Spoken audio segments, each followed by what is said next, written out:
مين دي؟ جميلة الجميلات في ريال الكاشف.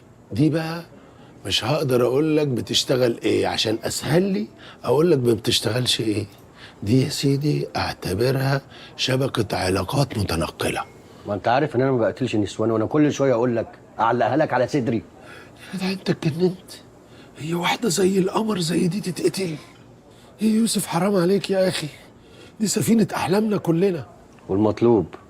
فلاشة في الخزنة اللي في شقتها عليها حاجات تخص ناس مهمين جدا، والناس دول يا يوسف حاطين فلوس كتير قوي، 3 أضعاف الشغل اللي عملناه في حياتنا كلها. ما ينفعش بقى نسيب شغلانة زي دي تضيع من ايدينا. ومن امتى وانا بنط على شقق؟ انت شايفني هتجن؟ يعني يرضيك يا يوسف سبوبة فيها الفلوس دي كلها تطير من ايدينا؟ افترض رحت شقتها لقيتها موجوده، هضطر اتعامل معاها.